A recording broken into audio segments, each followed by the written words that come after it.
الفاتحہ.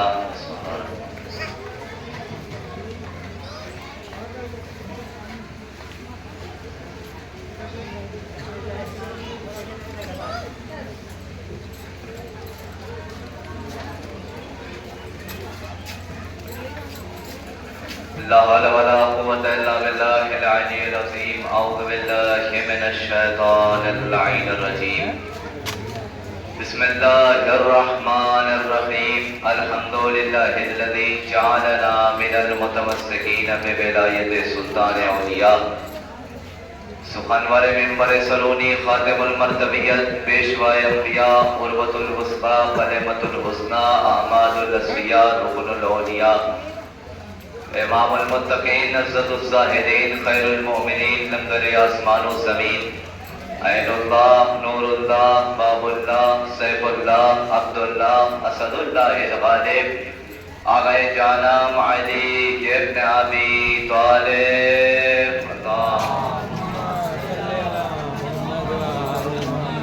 الصلاة والسلام والتحیۃ والاکرام علی افضل الموجودات العبد المعید والرسول المسدد المصطفى الامجد المحمود الاحمد مولانا و مولا القونین جد الحسن والحسین ابی القاسم محمد وآخر بیتہ وسین المنتشبین المنتخبین ولعنۃ اللہ علی اعدائهم اجمعین من الآن إلى قيام يوم الدين. بسم الله الرحمن الرحيم. ولكل قوم خاص. صلوات پڑھیں بر محمد و آل محمد. اولاً گزارش ہے، التماس ہے، جو افراد اپنی ضروریات سے فارغ ہو کر کے ادھر ادھر ٹہل رہے ہیں برائے کرم یہاں پر تشریف لائیں اور عبادت میں شامل ہو سکیں. پروردگار عالم قرآن مجید میں ارشاد فرماتا ہے وَلِكُلِّ قَوْمٍ هَادٍ. ہم نے ہر قوم کے لیے اپنا ہادی مقرر کیا ہے، اپنا رہنما بنایا ہے، اپنا لیڈر بنایا ہے، اپنا پیشوا بنایا ہے. ہم نے ہر قوم کے لیے اپنا ہادی مقرر کیا. دو طریقے کے ہادی ہوتے ہیں، دو طریقے کے رہنما ہوتے ہیں، دو طریقے کے جو ہے ہدایت کرنے والے لوگ ہوتے ہیں. ایک وہ کہ جنہیں اللہ بناتا ہے، دوسرا وہ کہ جسے بندہ بناتا ہے. ایک وہ ہادی ہوتا ہے کہ جسے خود بخود اللہ بناتا ہے، دوسرا وہ ہادی ہوتا ہے کہ جسے چند لوگ مل کر کے رہنما بنا لیتے ہیں، چند لوگ مل کر کے لیڈر بنا لیتے ہیں. پروردگار عالم نے کہا ہم نے ہر زمانے میں، ہر دور میں، ہر قوم میں اپنا رہنما بنایا، اپنا لیڈر بنایا، اپنا پیشوا بنایا، اپنا ہادی بنایا. اور دوسرا وہ کہ جو بندہ مل کر کے آپس میں رہنما بنا لے. دو طریقے کے لوگ ہوتے ہیں. بنی اسرائیل میں دیکھنا ہے تو دیکھ لیجئے. بنی اسرائیل میں جناب موسیٰ وہ کہ جنہیں اللہ نے رہنما بنایا، ہارون وہ جنہوں بندوں نے رہنما بنایا. لیکن فرق ہے دونوں میں، فرق ہے دونوں میں. موسیٰ میں اور ہارون میں فرق ہے. اللہ کا رہنما بنایا ہوا اور ہوتا ہے، بندوں کا بنایا ہوا اور ہوتا ہے. نتیجہ کیا ہوا کہ جب پروردگار عالم نے بنی اسرائیل پر عذاب لانے کی کوشش کی تو کہا ہے موسیٰ اپنے چاہنے والوں کو، اپنے پیروں نشینوں کو، اپنے کلمہ گویوں کو اپنے ساتھ لے کر کے دریائے نیل کو عبور کر جاؤ. اب دریائے نیل کے قریب پہنچے جناب موسیٰ، مجھے بتائیے گا اگر یہ جملہ پہنچ جائے تو مجھے بتا دیجیے گا. جناب موسیٰ دریائے نیل کے قریب پہنچے. اب جیسے ہی پہنچے موسیٰ کی قوم والوں نے موسیٰ سے سوال کر لیا موسیٰ آپ کہہ رہے تھے کہ ہم آپ کے ساتھ چلیں گے تو نجات کے راستوں کے راستے پر آ جائیں گے. آگے نیل ہے، آگے دریا ہے، پیچھے فرعون کا لشکر. اگر دریا میں گئے تو مارے جائیں گے، رک گئے تب بھی مارے جائیں گے. موسیٰ ہم کرے کیا؟ آواز قدرت آئی موسیٰ آپ کے ہاتھ میں جو عصا ہے زمین پر مارو. جیسے ہی زمین پر عصا مارا راستہ بن گیا. ہونا کیا چاہیے تھا کہ راستہ بن گیا تھا چلے جاتے. لیکن کون سی ضدی اور کائنات کی سب سے ضدی قوم ہے جناب موسیٰ کی قوم. اس نے کہا اے موسیٰ ہمارا تعلق 12 قبیلوں سے ہے.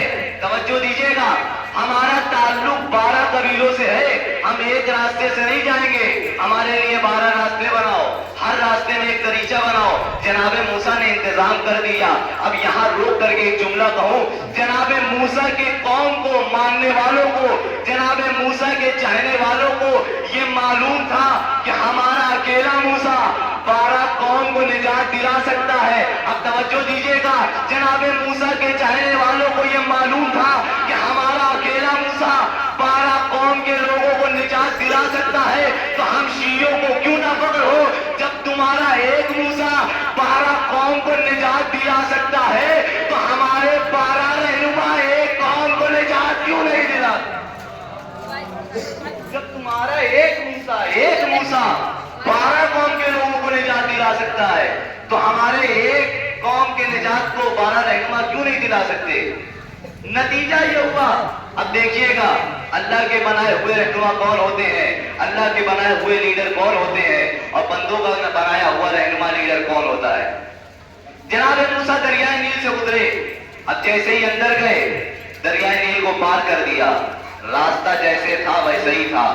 ادھر جناب موسیٰ کے قوم کا آخری آدمی نیل کو عبور کر رہا تھا, ادھر فرعون کے لشکر کا آخری آدمی دریائے نیل میں داخل ہو رہا تھا. فوراً اللہ نے اشارہ کیا, دریائے نیل سمٹ گئی, مطلب مٹ گئی, ختم ہو گئی. تمام قوم جو ہے نست و نابود ہو گئی فرعون کے ساتھ. اب معلوم چلا بندوں کا بنایا ہوا رہنما کون ہوتا ہے اور اللہ کا بنایا ہوا رہنما کون ہوتا ہے. وہی راستہ جس راستے سے موسیٰ اپنے قوم کے لوگوں کو نجات دلا چکے, اسی راستے سے فرعون آ کر کے غرق ہو گیا, مٹ گیا. اس سے ایک بات صاف ظاہر ہو گئی کہ راستے نجات نہیں دلاتے, رہنما نجات دلاتا ہے. کیا سن رہے ہیں آپ؟ راستے نجات نہیں دلاتے, رہنما نجات دلاتا ہے. اب یہاں سے مجھے سوچ کر کے بتائیے گا, جملہ آپ تک پہنچ جائے تو دونوں ہاتھوں کو بلند کر کے بتائیے گا, ہمیں راستے نجات نہیں دلاتے, رہنما نجات دلاتا ہے. اور الحمدللہ ہم نے ایسے ویسے کو نہیں مانا, ہم نے جس کو بھی مانا, ہم نے ادھر ادھر کے لوگوں کو رہنما نہیں مانا, ہم نے ادھر کے لوگوں کو ہادی نہیں مانا. الحمدللہ ہمارا پہلا ملا تو کعبے سے ملا, آخری بھی ملے گا تو کعبے سے ملے گا.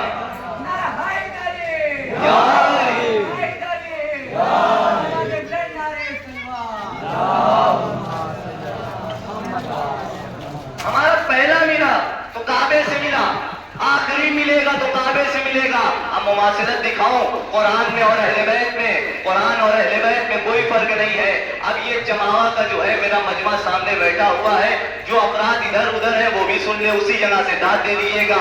اب مماثلت دکھاؤں قرآن اور اہل بیت میں. قرآن اگر اللہ کی کتاب تو اہل بیت اللہ کے رسول. قرآن میں اگر سورہ حمد ام الکتاب تو اہل بیت میں فاطمہ ام الائمہ. قرآن میں اگر حیض کوثر کا تذکرہ تو اہل بیت میں ساقی کوثر علی مرتضیٰ. قرآن میں حسن کا تذکرہ تو اہل بیت میں حسن. قرآن میں صبر کا تذکرہ تو اہل بیت میں حسین. قرآن میں انسان اور جنات کو عبادت کرنے کے لیے کہا گیا تو اہل بیت میں امام زین العابدین. قرآن میں علم کا تذکرہ تو اہل بیت میں باقر العلوم. قرآن میں صداقت کا تذکرہ تو اہل بیت میں جعفر صادق. قرآن میں والقادمین الغیظ کا تذکرہ تو اہل بیت میں موسیٰ کاظم. قرآن میں مرضی خدا کا تذکرہ تو اہل بیت میں علی رضا. کیا سن رہے ہیں آپ؟ قرآن میں مرضی خدا کا تذکرہ تو اہل بیت میں علی رضا. قرآن میں لشکر خدا کا تذکرہ تو اہل بیت میں لشکر خدا کا تذکرہ تو اہل بیت میں علی رضا. قرآن میں تقویٰ اختیار کرنے کو کہا گیا تو اہل بیت میں محمد تقی. قرآن میں نقابت اختیار کو کرنے کو کہا گیا تو اہل بیت میں محمد علی نقی. قرآن میں لشکر خدا کا تذکرہ تو اہل بیت میں حسن عسکری لشکر والا موجود. قرآن اگر ہدایت ہے تو اہل بیت میں ہادی امام زمانہ موجود ہے. قرآن اور اہل بیت میں کوئی مماثلت نہیں ہے. آخری بات ربط مسائل. آٹھویں امام سے پوچھنے والے نے سوال کیا, مامون بہت ہی جابر بادشاہ, بہت ہی جو ہے ظالم بادشاہ, اس نے سوال کر لیا. اب مجھے تھوڑا سا بتا دیجیے گا کس طریقے سے آپ سن رہے ہیں. اعظم گڑھ کا یہ جو ہے تاریخی مجمع ہمارے سامنے بیٹھا ہے, جو جدھر سے سنے اسی جگہ سے سوال میں شریک ہو جائے. آٹھویں امام سے مامون نے سوال کیا, مولا اگر ہم آپ کے جد کی فضیلتوں کو نہ مانے تو کیا کوئی فرق پڑے گا؟ امام نے مسکرا کر کے فرمایا, دنیا والوں نے ہمارے جد امام علی کی فضیلت کو نہ مانا, نقصان دنیا والوں کا ہوا, ہمارے جد علی کا نہیں ہوا. آپ کے سناٹوں پہ میں قربان جاؤں۔ دنیا والوں نے ہمارے جد امام علی کی فضیلت کو مانا نہ مانا، نقصان دنیا والوں کا ہوا، ہمارے جد امام علی کا نہیں ہوا۔ معاویہ نے امام حسن کو نہ مانا، نقصان معاویہ کا ہوا، امام حسن کا نہیں ہوا۔ یزید نے حسین کو نہ مانا، نقصان یزید کا ہوا، ہمارے جد حسین کا نہیں ہوا۔ حشام نے امام زین العابدین کو نہ مانا، نقصان حشام کا ہوا، ہمارے جد امام زین العابدین کا نہیں ہوا۔ اب نہ بولیں، آپ کا مقدر جانے، حشام نے امام زین العابدین کو نہ مانا، نقصان حشام کا ہوا، ہمارے جد امام زین العابدین کا نہیں ہوا۔ دنیا کے تمام لوگوں نے ہمارے جد امام باقر کو نہ مانا، نقصان دنیا کے تمام لوگوں کا ہوا، ہمارے جد امام باقر کا نہیں ہوا۔ دنیا کے تمام افرادوں نے مل کر کے، تمام عالموں نے مل کر کے ہمارے جد امام جعفر صادق کو نہ مانا، نقصان تمام عالموں کا ہوا، ہمارے جد امام جعفر صادق کا نہیں ہوا۔ اے مامون تیرے بابا نے ہمارے بابا کو نہ مانا، اے مامون تیرے بابا نے ہمارے بابا کو نہ مانا، نقصان تیرے بابا کا ہوا، ہمارے بابا کا نہیں ہوا۔ اے مامون آج سے ہمارے جد کی فضیلتوں کے بارے میں نہ سوچا کر، بلکہ میں نے اپنے جد سے سنا ہے، من مات ولم یعرف امام زمانہ فقد مات میتۃ جاہلیہ، جو شخص اپنے زمانے کے امام کی معرفت رکھے بغیر مر جائے، ایسا شخص جہنم کی موت مرا، کفر کی موت مرا، کفر کی موت مرنے کا نتیجہ جہنم ہوتا ہے۔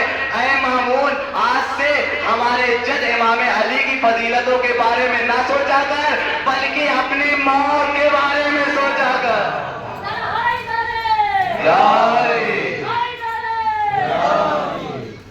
ہمارے جد کے بارے کی، ہمارے جد کی فضیلتوں کے بارے میں نہ سوچا کر، بلکہ اپنے موت کے بارے میں سوچا کر۔ بس ارباب اعظم، میں نے آپ کو، ضروری یہ نہیں ہے کہ فضائل اہل بیت سن کر کے خوش ہوا جائے، بلکہ ضروری یہ ہے کہ مصائب آل محمد سن کر کے آنسوؤں کو بہایا جائے۔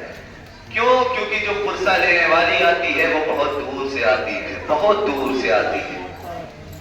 آپ بہت زیادہ دور سے، کتنی دور سے آئے ہیں؟ قریبی سے آئے ہیں نا، لیکن ذرا تصور کریں جو جس فرش اعضا پر آتی ہے وہ بہت دور سے آتی ہے، اور ہر ایک ایک عزادار کے پاس جاتی ہے، لاؤ میرے حسین کے رونے والوں، میرے حسین کے اوپر اشک بہانے والوں، اپنی آنسوؤں کو میرے رومال میں رکھ دو۔ ارباب اعضا، چوتھے امام نے کسی سے سوال کیا، چوتھے امام سے کسی نے سوال کیا، مولا آپ کے اوپر کون سے ایسے مصائب گزرے؟ امام مظلوم کربلا کے اوپر دو کربلا کے ایک عظیم ترین مصائب تھے نا جو امام برداشت نہ کر سکے۔ ایک مصائب تو وہ تھا کہ جب امام نے اپنے بیٹے کی مرنے کی خبر سنی تو کبھی خیمے کے دائیں جانب ٹکرائے، کبھی بائیں جانب ٹکرائے، اور ٹکرا کر کے کہا اینا اینا اکبرا، اے اکبر کہاں ہو؟ تمہارے جانے کے بعد میرے آنکھوں کا نور چلا گیا۔ دوسری روایتوں نے لکھا ہے، دوسری خبر اس وقت تھی کہ جب امام مسند پر بیٹھے تھے، عباس نے آخری سلام کیا، اے آقا میرا آخری سلام قبول کریں۔ اب جب عباس کی آواز سن کر کے اب جب حسین مسند سے کھڑے ہونا چاہے تو کھڑے نہ ہو سکے، ہاتھ کمر پر آ گیا، آواز لگائی، عباس الان انکسر ظہری، تیرے جانے کے بعد میری کمر ٹوٹ گئی۔ اجرکم اللہ۔ روایتوں نے لکھا ہے امام بہت مظلوم ہو گئے، بہت لاچار ہو گئے، بہت بے بس ہو گئے، بہت کمزور ہو گئے، آخری رخصت لے کر کے نکلے اور جنگ پر آمادہ ہو گئے۔ جنگ کرتے جاتے تھے، ترائی پر بھائی کا لاشا دیکھا، دیکھ کر کے تڑپ گئے۔ تڑپنے کے بعد یہی کہا، اے بھائی اپنے بھیا کی جنگ نہ دیکھو گے، اپنے آقا کی جنگ نہ دیکھو گے۔ روایتوں نے لکھا ہے کہ مظلوم کربلا ایک ایک کی لاش کو دیکھتے اور آواز دیتے کہ آواز قدرت آئی، یا النفس المطمئنہ، اے نفس حسین اپنے آپ کو مطمئن کر لیجئے۔ اب جیسے ہی تلوار کو نیام میں رکھا، بھاگی ہوئی فوجیں سنٹی، کسی نے تلوار ماری، کسی نے نیزہ مارا، کسی نے خنجر مارا، کسی نے جو ہے کسی کے پاس کچھ نہ تھا، ارے وہ قیامت ڈھاتا تھا، فوراً گرم ریت اٹھاتا، امام کے زخموں پر ڈال دیتا، ارے میرا مولا زین سے جھومنے لگا۔ روایتوں نے لکھا ہے ہے کہ آواز لگائی ہرملا کو، ہرملا نے 3 بار کا تیر چلے کمان میں جوڑا، کمان کو کھینچا، امام کی جانب روانہ کیا، وہ تیر امام کو آ کر لگا، امام زین سے زمین پر آئے، ہر شہید زین سے زمین پر آیا تو اس نے آواز لگائی، اے آقا میرا آخری سلام، اے بابا میرا آخری سلام، اے چچا میرا آخری سلام۔ ارے مظلوم کربلا اکیلا تھا، اب زین سے زمین آئے تو کس کو آواز دے؟